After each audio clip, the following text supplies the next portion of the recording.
కూటమి ప్రభుత్వం మీద సజ్జల రామకృష్ణారెడ్డి సంచలనమైనటువంటి వ్యాఖ్యలు చేశారు. కూటమి ప్రభుత్వం కక్ష సాధింపు చర్యలకు పాల్పడుతోందని, వారిని హరాస్ చేస్తోందని, 2029లో జగన్మోహన్ రెడ్డి మళ్ళీ అధికారంలోకి వస్తాడని, జగన్మోహన్ రెడ్డి అధికారంలోకి వచ్చాక పంజా విసిరినట్లు విసురుతాం అంటూ ఇప్పుడు సజ్జల రామకృష్ణారెడ్డి సంచలనమైనటువంటి వ్యాఖ్యలు చేస్తున్నటువంటి నేపథ్యంలో ఆయన వ్యాఖ్యల వెనక ఉద్దేశం ఏంటనేది మనం విశ్లేషణ చేసుకునేటువంటి ప్రయత్నం చేద్దాం. ప్రస్తుతం మనతో పాటున్నారు ప్రముఖ రాజకీయ విశ్లేషకులు, ప్రముఖ సీనియర్ జర్నలిస్ట్ సిఎస్ రావు గారు. సార్తో మాట్లాడదాం. సార్ నమస్తే. సార్ నమస్తే.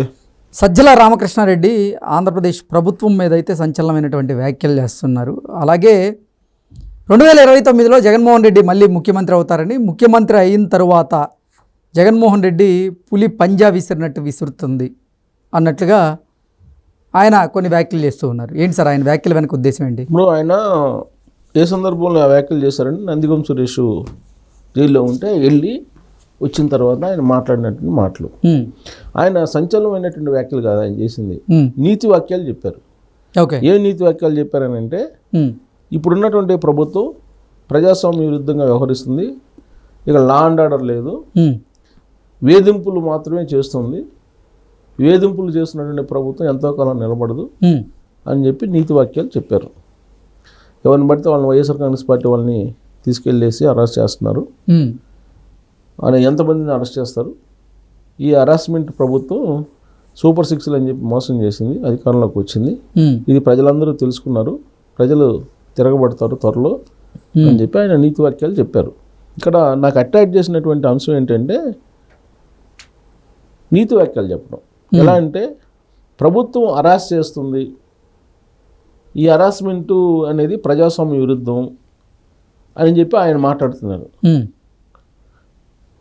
ఆయన మాట్లాడటం వింటే కనుక ఆశ్చర్యం కలుగుతుంది. ఎవరన్నా మాట్లాడితే ఓకే, ఎందుకంటే ఆయన 2019 నుంచి 2024 మధ్యలో సకల శాఖ మంత్రిగా గుర్తింపు పడ్డారు కదా.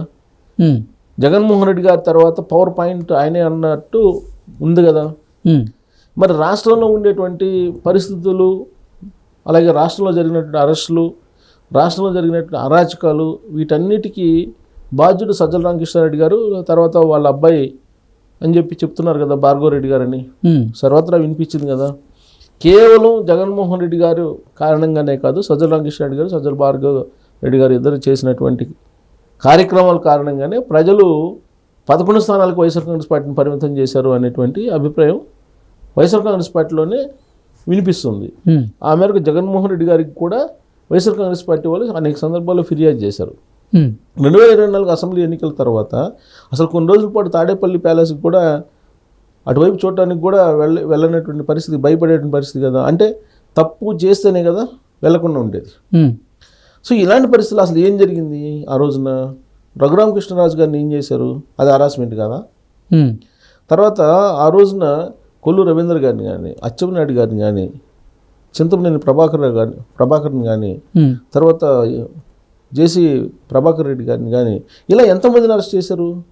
తర్వాత మీడియా వాళ్ళని ఎంతమందిని మీరు తీసుకెళ్ళి పోలీస్ స్టేషన్లో కూర్చోబెట్టారు?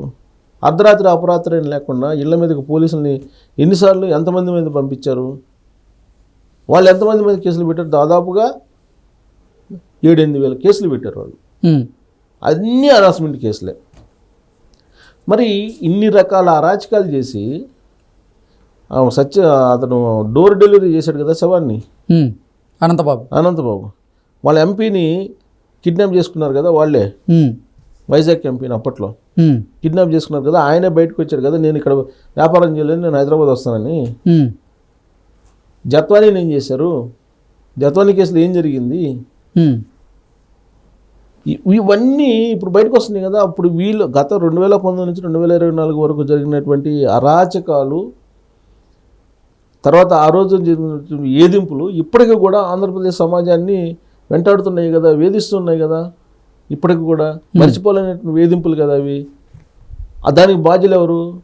జగన్మోహన్ రెడ్డి గారి తర్వాత ఉన్నటువంటి సజ్జల రామకృష్ణారెడ్డి గారు కదా.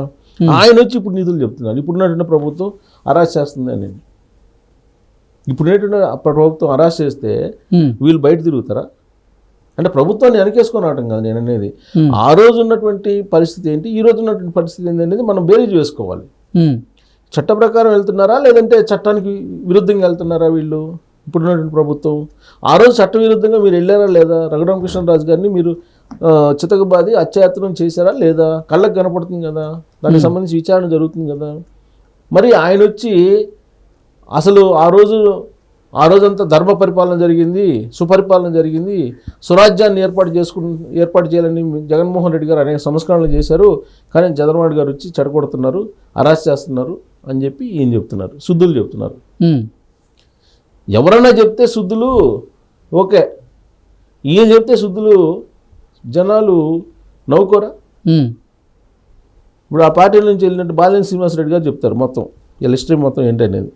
ఆ రోజు ఏం జరిగింది, ఏం చేశారు వీళ్ళు ఎంతమంది కాకినాడ సీపోర్ట్ లాంటి కంపెనీలను ఎన్ని బ్లాక్మెయిల్ చేసి వీళ్ళు వాటాలు రాయించుకున్నారు, ఇవన్నీ వాళ్ళు చెప్తారు. అసలు వీళ్ళు చేసినటువంటి అరాచకం ఆంధ్రప్రదేశ్ సమాజం, ఆంధ్రప్రదేశ్ చరిత్రలో ఉన్నంత వరకు ఎవ్వరు మర్చిపోలేరు ఆ రోజు చేసినటువంటి అరాచకాలు. మామూలు జర్నలిస్టులను కూడా వీళ్ళు అరెస్ట్ చేశారు కదా. జర్నలిజం నామ్స్ ప్రకారం లేదంటే జర్నలిజం విలువల ప్రకారం వాళ్ళు జర్నలిజం చేసుకునేటువంటి వాళ్ళని కూడా ఇళ్ళ మీదకు పోలీసులు పంపించి వాళ్ళు నోటీసులు ఇచ్చేసి అడావుడి చేసినటువంటి ప్రభుత్వం కదా అది. ఇప్పుడు వచ్చి ఆయన ఏం చెప్తాడు, ఇప్పుడున్నటువంటి ప్రభుత్వం అరాచకం చేస్తుంది, అసలు ఎవరు భయపడుతున్నారు, భయకంపితులు అవుతున్నారు, ప్రజలు అసలు స్వేచ్ఛగా తిరిగేటువంటి పరిస్థితి లేదని చెప్పి సజ్జల రామకృష్ణారెడ్డి గారు అంటారు.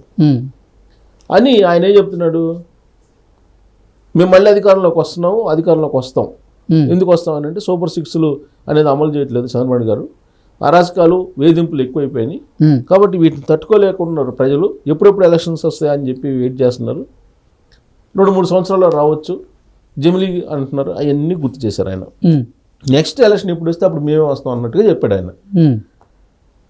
అప్పుడు పులి పంజా విసురుతుంది అంటే జగన్మోహన్ రెడ్డి అనే అతను పులి పంజా విసురుతుంది, ఆ పులి పంజా దెబ్బకు ఎవ్వరు బతకరు, మీరు ఎవరు ఉండలేరు, మీరు ఎవరిని వదిలిపెట్టము అని చెప్పి ఆయన చెప్తున్నారు.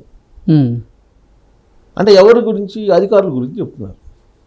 మరి ఇప్పుడు ఈ అధికారుల గురించి ఈ విధంగా చేయటం, బెదిరించడం అనేది నేరం కింద రాదా? వస్తుంది కదా. తర్వాత తెలుగుదేశం పార్టీ క్యాడర్ ఉందండి, వాళ్ళకు వార్నింగ్ ఇస్తున్నారు, మీరు ఎట్ట బయట తిరుగుతారు చూస్తాను, మీరు ఎవరు బయట తిరగరు, పులి పంజా విసిరిద్ది జాగ్రత్త అని చెప్పి వార్నింగ్ ఇస్తున్నారు. ఇది తప్పు కదా. సమాజానికి ఎలాంటి సంకేతాన్ని పంపిస్తున్నావు నువ్వు? అంటే ఉద్యోగులు పని చేసుకోకూడదా? వ్యవస్థలు పని చేయకూడదా? వ్యవస్థలు పని చేస్తే మీరు వార్నింగ్లు ఇస్తారా? మరి దీని మీద ప్రభుత్వం రియాక్ట్ కావాలి. సజ్జల రామకృష్ణారెడ్డి గారి మీద ఆల్రెడీ ఆయన బెయిల్ మీద ఉన్నాడు, ఆయన మీద కంప్లైంట్ చేయాలి, బెయిల్ రద్దు చేయించాలి, ఆయన మీద ఉన్నటువంటి కేసులన్నింటినీ కూడా ఎంక్వైరీకి వేయాలి. అలా కాకుండా ఉంటే ఖచ్చితంగా పులి పంజా విసిరిద్ది, రాబోయే రోజుల్లో 7 సముద్రాలు అవతల ఉన్నా కానీ తీసుకొచ్చి మేము శిక్షిస్తాం, అధికారం ఇచ్చింది, అధికారం కావాలి, మీరు అన్ని ప్రజల్లోకి వెళ్తుంది ఎందుకు? కక్ష సాధించడానికా? పులి పంజా విసరడానికా? ఎవరి మీద విసురుతారు పంజా మీరు? ఎవరి కోసం రాజకీయాలు చేస్తారు? రాష్ట్రం కోసమా లేదా మీకు కక్షలు తీర్చుకోవడానికా?